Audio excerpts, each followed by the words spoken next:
Padius no tengo tatano. Padius no tengo tunal. Padius no nang mexti. Padius no nang at. Padius no nang tepes. Padius no nang tal. Padius no nang mexti. Chinishmaga no yulo aye hemet ate hemet. Guanyaha na hagipia yulo, gualtaja hagipia yulo aye hemet ate hemet numano. Aunque ya es que sepa ni tatano, guantaja hagipia yulo aye hemet ate hemet.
Dios por todos los corazón del cielo, corazón de la tierra, tú eres poder. El agua es poder, el sol poder, la noche es poder, norte poder. Me voy a entender de que los 4 puntos cardinales son los reyes de la tierra. ¿Por qué digo los reyes de la tierra? Porque somos una autoridad. Nosotros reconocemos ese punto desde el fondo. Nuestros templos aquí, a través de eso, los temazcales, puede ser un cerro, ahí está un templo, ¿va? Para varios dicen que hay otras cosas, pero para nosotros es un templo que donde nuestros antepasados iban a pagar, a concentrarse espiritualmente con nuestros antepasados, con nuestros abuelos, nuestros espíritus.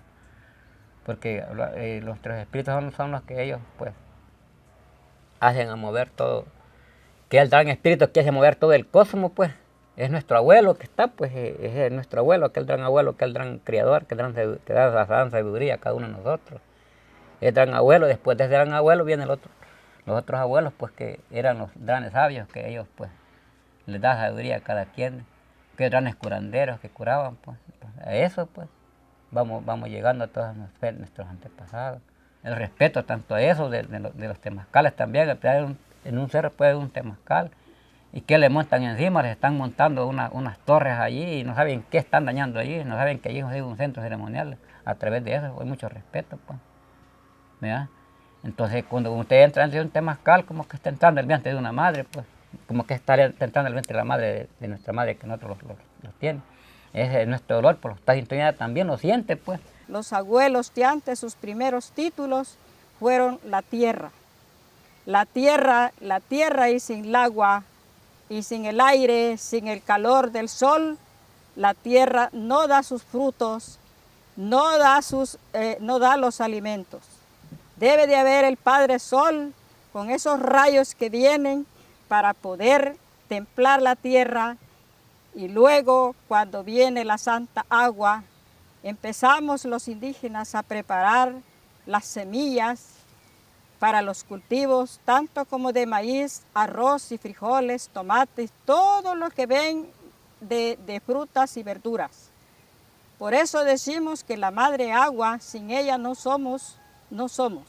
Los pipiles, estos 200 y pico de pipiles que hay en el país que hablan todavía náhuatl, han mantenido una relación más íntima, digamos, con sus costumbres ancestrales a través de la lengua, porque la lengua siempre es el canal, o es el canal principal en cualquier cultura del mundo, el canal principal de transmisión de cultura. Es el canal que utilizan los padres o las generaciones veteranas, digamos, para pasarle o transmitirle su cultura a la siguiente generación. En esa transmisión de cultura va implícito la cosmovisión de un pueblo, ¿verdad? Va implícita las costumbres, va implícito los valores que tiene este pueblo. Entonces, estos nahuatlantes que todavía existen en el país han mantenido esa herencia. Los mitos en toda sociedad, en todas comunidades son importantes. Todas las sociedades tienen mitos y por supuesto mitos de origen, mitos que estos mitos, como decía el Cipitillo, el Siguanaba, al final es la creación de valores, ¿verdad? De valores desde la comunidad, ¿verdad? O sea, en el caso de la Siguanaba, bueno, aunque esta mujer sea bella y esto y lo otro, ¿verdad? Pero te puede embaucar y te puede llevar a esto, a lo otro. El Cipitillo lo mismo, ¿verdad? Entonces estos mitos sirven para fundamentar valores, para fundamentar, no sé, este tipo de acciones en las comunidades. Por supuesto, hay un componente ancestral en los mitos salvadoreños, ¿verdad? Estos mitos no nacen de cuando viene la colonia, sino que son mitos ancestrales, tienen su raíz en una tradición oral, ¿verdad? Por supuesto, no son exactamente iguales, algún cambio tendrán que tener, ¿verdad? Pero su raíz sí, lo más probable es que sea ancestral, ¿verdad? En llamas y gustos nesnemi tayuwa, yajiguita que ne siwapne wanginuza. Siwiganigan, gilhuya ne nutego, siwiganigan, guanyana, na fregados, techía y bonilla. Ya que digamos, ya que cerca y náhuatl, gunes gilhuya, yo ne me silpilla, gilpe Juan y cincho, el pito que ne me sigua, gilhuya. Ñawa si ne magiste ñawa, gutayane tuna, y ya pegue magiste, mejor gilpito gasta, cuando guita tiene huetzque, gamin, huetzque, guita era sagat era itzunga, guan ni huega, de guinilla.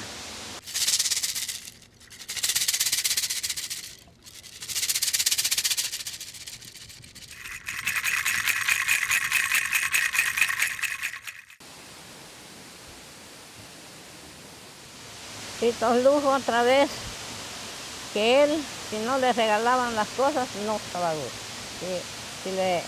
Si no, como era envidioso, los niños iban a comprar comida, cuando les decía, quiero ver niño qué llevas, y los niños lo hacen, así lo esconden. A tu casa vas a ver lo que te va a ir. Ya llegaban a la casa aquella comida, así mire, con el gusanero. ¿Qué le van a poder comer? O quisieran botarlo. Así era de cada vez. Había un casamiento, si no le mandaban primero él las cosas, los mataba. Cuando dijeron los muchachos, vamos a proponerlo, vamos a sacar a este hombre de aquí, si no acaba la gente. Ellos se fueron a ayunar y se echaron cosas del cuerpo y todo.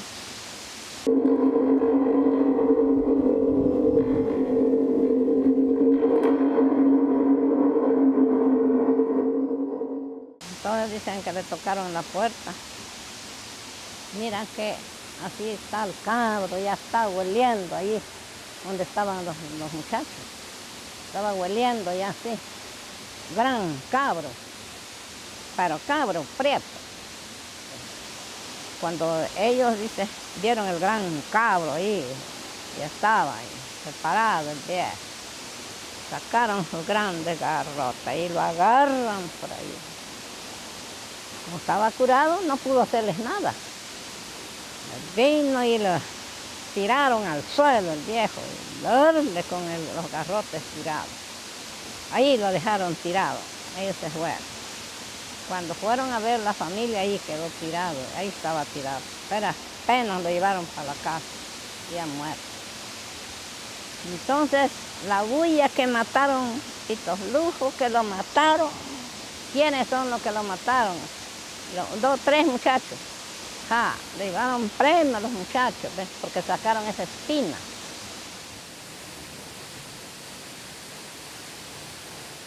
Cuando ya miraban que ya está grande, empezaban con los caracoles, ¿ves?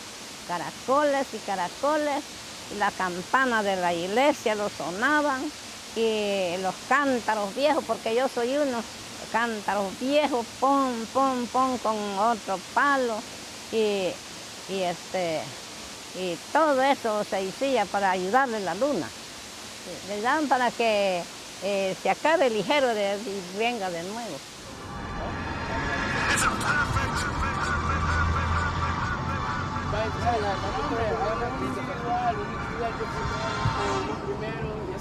Vamos a ir rotando. Dale primero vos, después yo, después yo.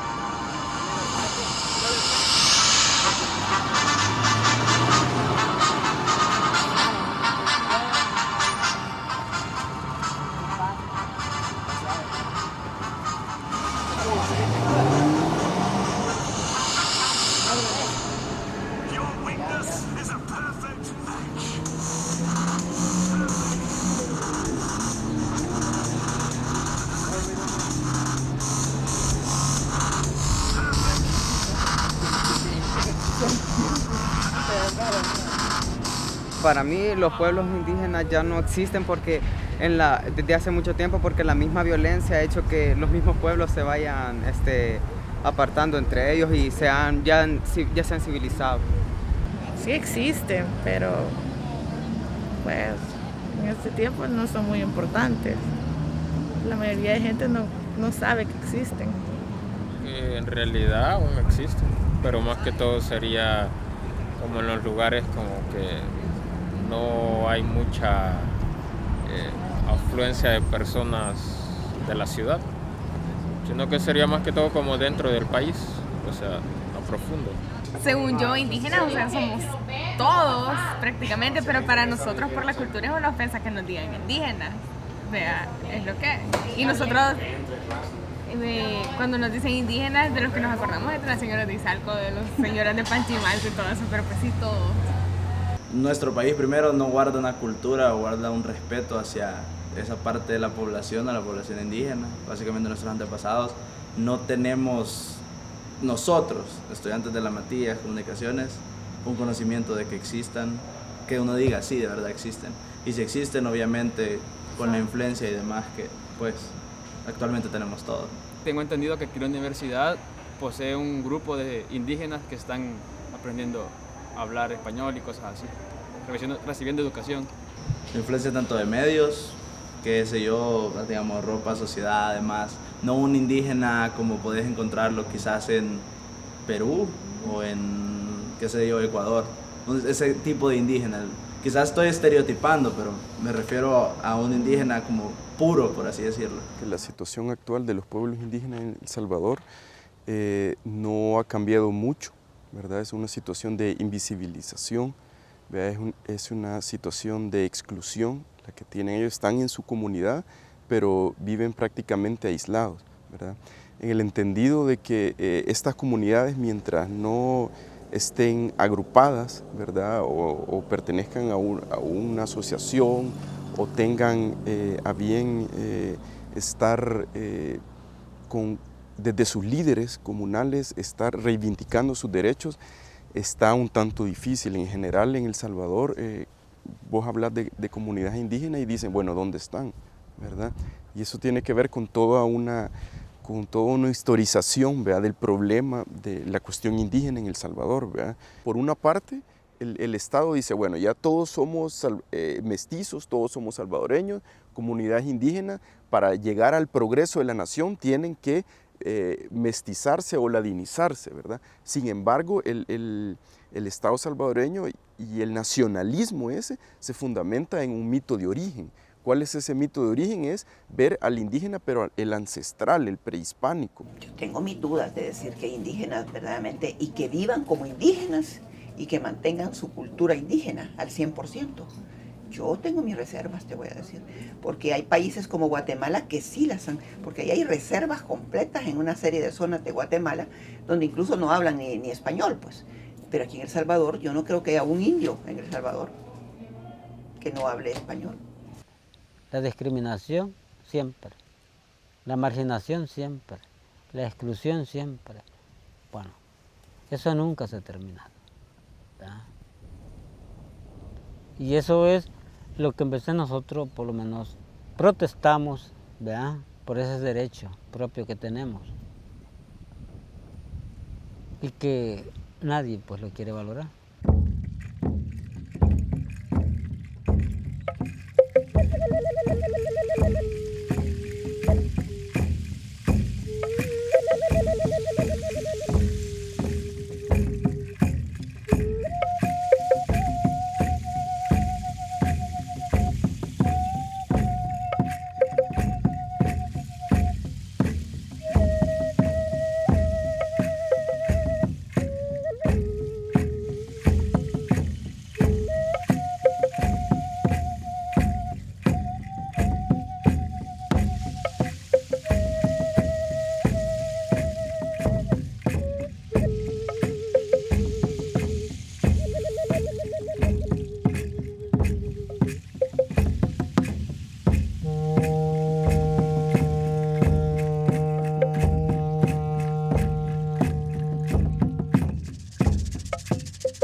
Con sus antepasados, con su creencia, pero allá está Dios.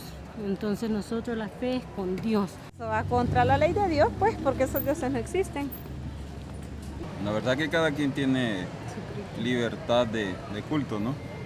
Lo importante es que esas personas, nosotros como cristianos, también tenemos la obligación de llegar a esas personas a comentarles o compartir el mensaje de la salvación. Ellos creen en lo que les han enseñado sus antepasados. Sin embargo, la Biblia nos enseña un solo Dios, que es nuestro Señor Jesucristo. Pero para eso tenemos que, como cristianos, quizás trabajar bastante en la evangelización para que disminuya bastante lo que es el adorar a otros dioses. La misma Biblia que utilizan los católicos la utilizan los evangélicos. Es para dividirlos, que no acepten que son indios, que no acepten que hay una religión indígena, que no acepten más que la misma Biblia. Hubo un engaño hasta hoy en día. Hasta hoy en día, porque si el indígena es indígena, no quiere estar organizado como indígena y no quiere estar organizado ni aunque ve la necesidad, ni aunque ve la pobreza, ni aunque ve la miseria. Los han intimidado en una manera y siguen intimidados. Hacen una ceremonia, ellos creen que es algo de brujería, ¿va? Pero eso es muy aparte, pues. El que puede, como le digo, lo que estaba hablando del bautizo de la pila que se estaba hablando, allí sí, el que se estaba nombrando, el cacique, él sí los probaba, él sí podía. También es el que contó de Pito Brujo, ¿va? Él, por eso dice Pito Brujo, porque él sí va. Pero era muy aparte, pues. Es como quien los estudios, ¿va? Sí, es como ahora en tiempos, quienes estudian para profesores, quienes en el área del estudiante, ¿va? Entonces, en ese tiempo, el que quería estudiar aprender a brujo, a volar, aprendía, pues tenía sus maestros, pues. Y el que quería no aprender eso, no lo aprendía, pues. Y eso es muy distinto, el que quiere, bueno, y el que no.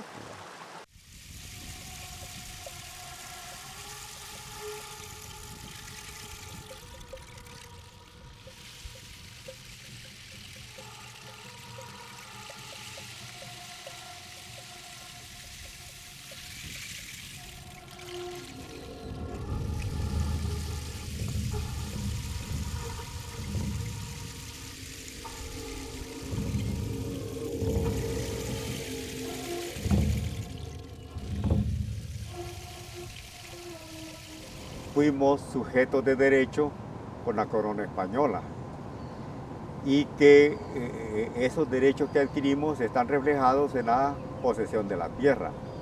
Nosotros tuvimos, por lo menos de lo que yo sé, sin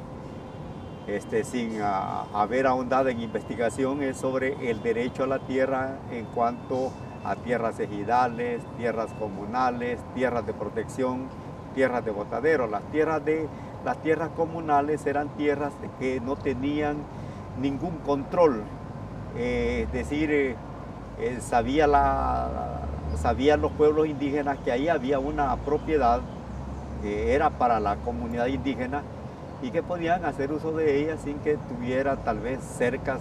Estas tierras ejidales sí tenían protección, es decir, estaban administrados por la iglesia y por los cabildos y estaban muy atendidas en sus cercas y allí pastaba el ganado, ahí se sembraba maíz y se sembraban los granos básicos para la sustentación de los pueblos indígenas. Ya legalmente la extinción se da en el año de 1882. Ahí es donde desaparecen ya las tierras ejidales. Todas las tierras se van, Es decir, la tierra comunal, la tierra ejidal, la tierra de protección desaparecen. En algunos pueblos indígenas, caso Nahuizalco y otros que yo conozco, tomaron posesión los finqueros. Digamos que fue la continuación. Esa política ya venía desde el tiempo en que dieron por quitarle la tierra a los pueblos originales, cuando declararon ilegales la forma de existencia de los ejidos, que era una tenencia en común de la tierra. Ellos la fueron declarando ilegal, sobre todo allá cuando Gerardo Barrios empezó a entronizar aquí el cultivo del café. Para eso necesitaban grandes extensiones de tierra, tierras en manos de un solo dueño, no parceleadas, sino que en manos de un solo dueño. Y por supuesto la oligarquía empezó a hacer, con el Estado que tenían, empezaron a promulgar leyes en contra de los pueblos y para quitarle sus tierras. Pues. El 32 terminó de ayudar, con la excusa de que fue la parte de la población salvadoreña que más recibió en sus brazos el llamado de la insurrección por el momento aquel de que se vivía la depresión económica de los años 30, allá que empezó en Estados Unidos, pues toda esa época de depresión económica ayudó a continuar la tarea, pero ya venía, ¿cómo decirte? Ya venía en camino todo esto, era un plan que ya venía formulado y caminando para fortalecer a una élite económica determinada, que es la que hasta ahora, bajo otras variantes, sigue dominando. Mira, yo no podría hablar de esos tiempos porque tampoco lo he estudiado, ¿verdad? Pero lo que yo sí te puedo decir es de lo que yo viví en los años 60, por ejemplo, en los años 70, el auge de la agricultura en el país. Bueno, hubo un auge tremendo, la caña de azúcar, el arroz, el mismo algodón en aquella época. Bueno, y había empleo. La ganadería se desarrolló, pues, en una forma espectacular, diría. La parte productiva, la gente en el campo tenía trabajo. Aquí no teníamos aquellas hambrunas que se ven en otros países y en otras áreas del mundo, que el campesino no tiene ni para comer y que se ven cosas espantosas. Aquí eso no se dio en El Salvador en esos años. Está bien, quedaron las tierras en manos de ellos. Y los indígenas de los hijos, nos quedamos viviendo en orilla de las carreteras, en orilla de los barrancos, como vemos estos lugares, viviendo en las orillas de los ríos. Es lo más duro que hasta hoy en día nosotros los indígenas que existimos todavía formamos nuestra organización y todo eso lo que nos dejó nuestros abuelos no lo hemos perdido. Aunque dicen que ya no existimos, pero sí existimos y por eso peleamos la tierra. Por eso peleamos y luchamos por tener un pedazo de tierra donde tener los cultivos. Pero ahora, en la época que hemos llegado al 2011, vemos la crisis más reducida las tierras para cultivos. Y allí es donde exigimos a los gobiernos que si hay tierras que están en manos del Estado, que sean dadas a nosotros los indígenas para que podamos tener nuestros cultivos. Si nosotros como sector indígena, como pueblo indígena, somos marginados, eso es racismo. Aquí cabe el racismo. Y el racismo no solo es en El Salvador, es en Latinoamérica. Y hay racismo en los gobiernos, hay racismo en las instancias del Estado. Cuando hablo de gobierno me refiero a los tres poderes, no me estoy refiriendo al Ejecutivo, me estoy refiriendo al Judicial, me estoy refiriendo al Legislativo. ¿Qué hace la Asamblea Legislativa por los pueblos indígenas? No nos quieren recibir. ¿Qué hace el Poder Judicial para los indígenas? Si tienen ellos en sus manos las leyes, pueden ellos favorecernos cuando quieran, pero no nos quieren favorecer. Y para no favorecernos es mejor no mirarnos. Y entonces no nos miran, ojos que no ven, corazón que no siente, ¿verdad? Y ellos van tranquilos ahí caminando con su poder del Estado. Y con quien estamos platicando ahora es con el Poder Ejecutivo, con ellos estamos platicando, pero ya tenemos bastantes pláticas y no llegamos a nada que sea concreto. ¿Cómo no? Con gusto nosotros podríamos aprobarlo, ¿verdad? ¿Por qué? Porque estamos, bueno, todo lo que yo te he dicho no es una simple declaración, nosotros lo venimos sosteniendo durante tiempo. El derecho de los pueblos a su identidad. En El Salvador sobre todo, porque no tenemos identidad. Resulta que la nación salvadoreña no tiene una identidad propia. Las que decían las canasteras, las bailadoras de no sé qué, pero más que todo folclore. Pero cultura como tal, hasta hoy que se ha estado recuperando, sobre todo alrededor del turismo, pero identidad propia, estamos huérfanos de identidad. Nos borraron esa parte de nuestra identidad y lo hicieron de forma sistemática y consciente.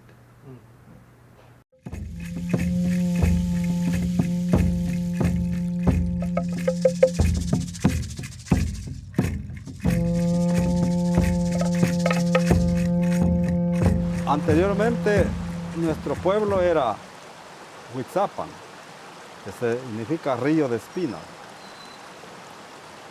Ahora es Santo Domingo. Anteriormente todos los habitantes de Santo Domingo eran nahuablantes todos. Pero cuando fue el problema del levantamiento de los indígenas en el año 1932, ahí fue que se fue perdiendo. Los gobiernos de aquel entonces fue que prohibieron que ninguno tenía que hablar el idioma. Así fue como se fue perdiendo. Lo pasaban como comunista, como contrario al gobierno, porque según el gobierno entonces decía que los indígenas fueron los que se levantaron en contra del gobierno. Por eso fue una gran masacre en el año 1932. Los hechos de 1932 en que bueno, los últimos estudios, como sabes, están hablando de un etnocidio, están hablando de un conflicto étnico-ladino que ocurre en las comunidades indígenas del centro y occidente de El Salvador y que tiene que ver con cuestiones también locales, ¿verdad? Locales, con pugnas locales que tienen que ver por el agua, por algunas tierras, pero también en el marco, ¿verdad?, de lo que se venía gestando desde la expropiación de tierra. Sí, eso está claro, que fue un etnocidio completo. ¿Por qué? Porque después de haber sofocado la intentona revolucionaria de 1932, procedieron a una masacre sistemática. Es más, ahí está la anécdota, a manera de anécdota, que es un hecho real, de que llegaron barcos americanos y le mandaron un correo, un telegrama al entonces presidente Martínez, y este presidente ofreciendo ayuda, y este presidente les contestó algo así como: no se preocupen, ya llegamos 40,000 muertos y seguimos adelante, así que no necesitamos, como que nos bastamos solos. Pero eso fue después de que habían sofocado el levantamiento. Procedieron aún así. que dictaminaron niños mayores de 10 años, creo que empezaron 10, 13 años, todos los hombres de la familia, toditos, los agarraban y los mataban. Ahora, sí es un problema que podíamos apuntar muy seriamente, es el problema de 1932, en donde se dice de que fue un movimiento campesino. Qué raro que es un movimiento campesino en donde se mata aproximadamente, andamos unas 40.000 asesinatos que se dan. Se prohíbe la lengua náhuatl, se prohíbe la vestimenta indígena, eso ya no suena campesino. Nos perseguían no tanto, no solo por el lenguaje, sino que nos perseguían y nos asesinaron a nuestros padres, nuestros abuelos, es por la tierra. Si uno escarba ahí todavía encuentra calaveras de aquel tiempo, ¿verdad? Los restos de las personas de aquel tiempo. O sea, fue un etnocidio bien planificado y llevado a cabo por la Guardia Cívica, que todo el mundo se envalentonaba. Ahí están las fotos de cómo asesinaron a los principales líderes y cuando tú ves no solo por ejemplo, a Feliciano Ama, que es la foto más representativa, no ves solo a Feliciano Ama, sino que te empiezas a fijar en todo lo que está alrededor, son las hordas sagradas de la democracia de aquel día. Son hijos de rancheros, son hijos de finqueros, son representantes del poder de aquel momento, que estaban ajusticiando en la figura de Feliciano Ama, que era el cacique principal de la zona de allá de Occidente, estaban ajusticiando a todo su pueblo. Y no solo desalojos, asesinaron en unas cooperativas que se llaman Las Hojas, asesinaron 75 hermanos, unos eran organizados y otros vecinos de nuestra organización. Pero sí fueron asesinados muchísimos. Donde hoy en día hay una montaña donde todavía se ven las cruces, donde están nuestros hermanos que fallecieron. No tuvimos cómo recogerlos porque no tuvimos medios para sacarlos y trasladarlos. Ahí quedaron como ofrenda de la tierra. Los indios para el tiempo de la guerra recibimos, por ejemplo, estoy hablando de mi lugar, departamento de Sonsonate, recibimos masacres en Izalco, que no se cuentan, ¿verdad? Se recibió masacres en Izalco. Se hicieron la masacre de Las Hojas, la masacre del Cantón El Carrizal, Las Hojas de San Antonio del Monte, Cantón El Carrizal, también hubo masacres que, por cierto, ya va a venir el día del aniversario que se hace en julio. Se hace en julio una conmemoración a los caídos. Y en esos lugares fue frecuente de que en las noches hubieran operativos donde unas 20 personas pasaban pues sin visa a Los Ángeles, ¿verdad? En el año 1960 yo fui presa antes del 82 de la guerra. Me pusieron unos alambres eléctricos cruzados por invasora, pero la verdad que yo gritaba como joven en mi pueblo, queremos las tierras. Fuera de la masacre que se da, que son vidas humanas, hay que ver que muchas tierras quedaron liberadas y pasaron a manos de los terratenientes. Pero lo más duro para nosotros, que es lo que nunca nadie reconoce, es el daño psicológico causado a las familias de nosotros. Nadie que tenga masacre va a vivir la misma vida desde el momento de la masacre en adelante. Yo fui afectado y, por cierto, yo estaba dando una conferencia ahí en Nauca y tuve que pedir disculpas porque realmente me solté en llanto, ¿verdad? Es difícil.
la vida pues, va del buen vivir de los pueblos indígenas. ¿Qué es el buen vivir y qué es el vivir bien a través de nuestra cosmovisión? Porque para nosotros el vivir bien no es tener un carro, no es andar en avión. No, eso no es el vivir bien. Para el vivir bien del indígena el buen vivir es vivir con el aire puro, vivir, bueno, comiendo cosas propias, naturales. Todo eso, tener tierra, a donde puedas cultivar, donde podamos cultivar toda una comunidad. Y eso es buen vivir. Vivir esa espiritualidad, vivir ese equilibrio. Es diferente, pues, de si tú estás en un país, no sé, donde las instituciones no funcionan, donde la gente se persigue y se mata una a la otra, donde no solamente estás en el tercer, cuarto, quinto mundo, sino sos de los más fregados. En esas situaciones, o incluso los intelectuales y los pensadores que tratan de ver el mundo desde ahí, seguramente van a tener una idea más cercana de cómo estamos cerca del abismo, de cómo estamos precisamente dirigidos al abismo, que aquellos que están en una posición más privilegiada. Pero además hay otra cosa, ¿no? Yo creo que esto es bien importante. Aquellos elementos del pensamiento occidental que son precisamente los que contribuyen a la destrucción. La idea subyacente al capitalismo global, que es una construcción occidental, de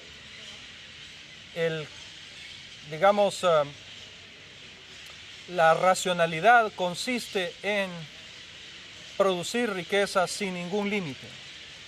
Y a la vez eso está acompañado por la idea del ser humano como aquel que consume de manera infinita.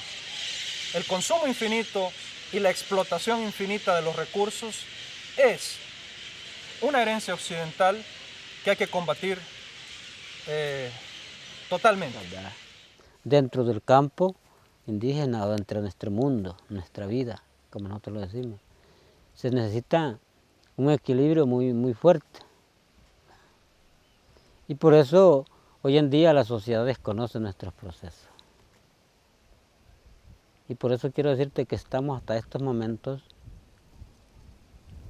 y no queremos, la sociedad no quiere aceptar lo que los indígenas actualmente están diciendo, o estamos diciendo. A nivel mundial se están dando ya pues, esas predicciones de qué es lo que viene, qué es lo que va a pasar. Para nosotros como indígenas y para el pueblo, nosotros como indígenas decimos que aquí quien nos está dañando más es la humanidad. Son las grandes potencias quienes han hecho todo esto. Y por eso nuestros ancestros están diciendo ahorita, a través de este tiempo climático, que todo el mundo lo ve como un fenómeno ya. Todo el mundo está haciendo reuniones sobre el tiempo climático. Pero nosotros decimos, pero ¿por qué no atienden las palabras de los indígenas? Y hemos dicho que aquí, más que todo, las grandes potencias han destruido nuestra madre tierra. Y por eso nuestra madre tierra, nuestra madre naturaleza, está recobrando. Está pasando factura a nivel mundial. Y la gente no lo entiende todavía. No respetamos, pues. No respetamos el agua, no respetamos nada, pues. ¿Verdad? Entonces no respetamos los volcanes que nosotros aquí voy en mi casa y no sabemos que las cosas son vivas, pues.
Si estuvieran en manos de nosotros, las tierras y los árboles estuvieran más protegidos. No hubieran sequedades en lugares donde había naciencia de agua, bebiendo aguas puras. No hubiera habido destrucciones de naciencias de aguas. Todos estos lugares del occidente ha habido mucha agua de naciencia en las montañas. Las montañas están desaparecidas, no las destrozó el indígena, las destrozó el blanco.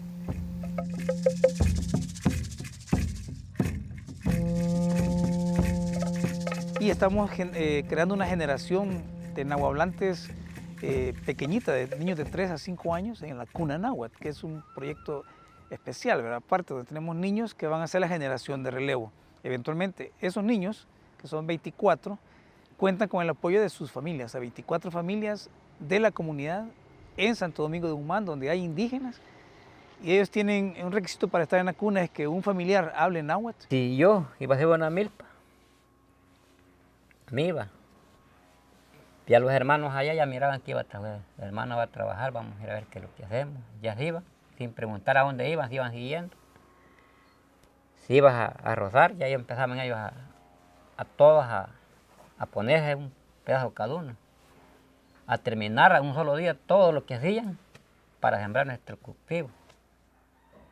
Entonces, donde terminaban toda esta tarea que iban, esta su media manzana que iban a hacer, ya otro día, no les decían, ya otro iba al otro, y iban todos en colectivo a hacer lo mismo también, a terminar con el último.